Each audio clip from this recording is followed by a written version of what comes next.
بسم اللہ الرحمن الرحیم۔ صرف 5 منٹ کا مدرسہ قرآن و حدیث کی روشنی میں 17 جمادی الثانی۔ نمبر 1، اسلامی تاریخ۔ حجۃ الوداع۔ فتح مکہ کے بعد جب پورے عرب میں مذہب اسلام کی خوبیاں اچھی طرح واضح ہو گئیں اور لوگ فوج در فوج شرک و بت پرستی کو چھوڑ کر اسلام قبول کرنے لگے، تو اب وقت تھا کہ حضور صلی اللہ علیہ وسلم خود عملی طور پر فریضہ حج کو انجام دے کر اسلام کے اس عظیم رکن کی شان و شوکت اور اس کی ادائیگی کے صحیح طریقوں کو بیان فرمائیں اور شرکیہ باتوں اور جاہلی رسوم و عادات سے اسے پاک کر دیں۔ چنانچہ رسول اللہ صلی اللہ علیہ وسلم نے حج کا ارادہ کیا اور 25 یا 26 ذی قعدہ سن 10 ہجری کو ظہر کی نماز کے بعد مدینہ منورہ سے روانہ ہوئے۔ تمام ازواج مطہرات اور سیدہ فاطمہ الزہرا رضی اللہ تعالی عنہا آپ صلی اللہ علیہ وسلم کے ساتھ تھیں اور صحابہ کرام رضی اللہ عنہم 1 لاکھ سے زائد کی تعداد میں آپ صلی اللہ علیہ وسلم کے ساتھ شریک تھے۔ مقام ذوالحلیفہ میں غسل فرما کر احرام باندھا۔ 4 ذی الحجہ کو اتوار کے دن مکہ مکرمہ پہنچے۔ سب سے پہلے خانہ کعبہ کا طواف کیا اور صفا و مروہ کی سعی فرمائی اور 8 ذی الحجہ سے حج کے ارکان کو ادا کرنا شروع فرمایا۔ یہ آپ صلی اللہ علیہ وسلم کی مبارک زندگی کا آخری حج تھا، اسی لیے اس کو حجۃ الوداع کہا جاتا ہے۔ نمبر 2، اللہ تعالی کی قدرت۔ انسان کا سر قدرت کا شاہکار۔ انسان کے سر کو دیکھیے کہ اللہ تعالی نے کیسا مدور یعنی گول اور خوبصورت بنایا ہے اور اس میں پورے جسم کے قیمتی خزانے چھپا رکھے ہیں۔ انسان کا سر 55 ہڈیوں سے جڑا ہوا ہے۔ تمام ہڈیاں ایک دوسرے سے جدا ہیں، سب کی شکلیں الگ الگ ہیں۔ 6 ہڈیاں کھوپڑی کے حصے میں ہیں، 24 اوپر کے جبڑے میں اور 2 نیچے کے جبڑے میں اور باقی دانت میں ہیں۔ ان تمام کو حسن ترتیب کے ساتھ جوڑ کر ایک خوبصورت شکل بنائی۔ غور کرو اس کی کاریگری کتنی زبردست ہے۔ نمبر 3، ایک فرض کے بارے میں۔ بیوی کی وراثت میں شوہر کا حصہ۔ قرآن پاک میں اللہ تعالی فرماتا ہے، تمہارے لیے تمہاری بیویوں کے چھوڑے ہوئے مال میں سے آدھا حصہ ہے جبکہ ان کی کوئی اولاد نہ ہو، اور اگر ان کی اولاد ہو تو تمہاری بیویوں کے چھوڑے ہوئے مال میں 1/4 حصہ ہے۔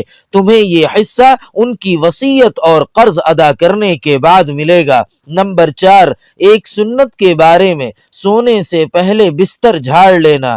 حضرت ابو ہریرہ رضی اللہ تعالی عنہ فرماتے ہیں کہ رسول اللہ صلی اللہ علیہ وسلم نے فرمایا، جب تم میں سے کوئی بستر پر آئے تو اسے کسی کپڑے سے جھاڑ لے، اسے نہیں معلوم کہ بستر میں کیا ہے۔ نمبر 5، ایک اہم عمل کی فضیلت۔ جنت میں داخل کرنے والی چیز۔ رسول اللہ صلی اللہ علیہ وسلم سے پوچھا گیا کہ لوگوں کو سب سے زیادہ جنت میں داخل کرنے والی کیا چیز ہے؟ آپ صلی اللہ علیہ وسلم نے فرمایا، اللہ سے ڈرنا اور اچھے اخلاق۔ اور سب سے زیادہ آگ میں داخل کرنے والی چیز کے بارے میں سوال کیا گیا تو آپ صلی اللہ علیہ وسلم نے فرمایا، منہ اور شرمگاہ۔ نمبر 6، ایک گناہ کے بارے میں۔ ازار یا پینٹ کو ٹخنے سے نیچے پہننا۔ رسول اللہ صلی اللہ علیہ وسلم نے فرمایا، جو شخص غرور و تکبر میں اپنے ازار کو ٹخنے سے نیچے لٹکائے گا، اللہ تعالی قیامت کے دن اس کی طرف رحمت کی نظر سے نہیں دیکھے گا۔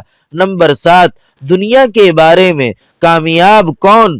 رسول اللہ صلی اللہ علیہ وسلم نے فرمایا، کامیاب ہو گیا وہ شخص جس نے اسلام قبول کیا اور اس کو ضرورت کے بقدر روزی ملی اور اللہ تعالی نے اس کو دی ہوئی روزی پر قناعت کرنے والا بنا دیا۔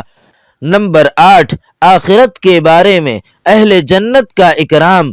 قرآن پاک میں اللہ تعالی فرماتا ہے یقیناً نیک لوگ آرام میں ہوں گے، مسحریوں پر بیٹھے ہوئے نظارہ کر رہے ہوں گے، تم ان کے چہروں سے جنت کے عیش و آرام کا اندازہ کر لو گے، ان کو مہر بند خالص شراب پلائی جائے گی، اس پر مشک کی مہر لگی ہوگی۔ ایسی پاکیزہ شراب کے لیے رغبت کرنے والوں کو رغبت کرنی چاہیے۔ اس شراب میں تسنیم کے پانی کی ملاوٹ ہوگی، وہ ایک ایسا چشمہ ہے جس میں سے نیک بندے پئیں گے۔ نمبر 9، طب نبوی سے علاج، گائے کے دودھ کا فائدہ۔ رسول اللہ صلی اللہ علیہ وسلم نے فرمایا گائے کا دودھ استعمال کیا کرو کیونکہ وہ ہر قسم کے پودوں کو چرتی ہے، اس لیے اس کے دودھ میں ہر بیماری سے شفا ہے۔ نمبر 10، قرآن پاک کی نصیحت۔ قرآن پاک میں اللہ تعالی فرماتا ہے کیا ایمان والوں کے لیے ابھی تک ایسا وقت نہیں آیا کہ ان کے دل اللہ کی نصیحت اور جو دین حق نازل ہوا ہے اس کے سامنے جھک جائیں اور وہ ان لوگوں کی طرح نہ ہو جائیں جن کو ان سے پہلے کتاب دی گئی تھی، یعنی وہ وقت آ چکا ہے کہ مسلمانوں کے دل قرآن اور اللہ کی یاد اور اس کے سچے دین کے سامنے جھک جائیں۔ سبحان ربک رب العزت عما یصفون وسلام علی المرسلین والحمد للہ رب العالمین۔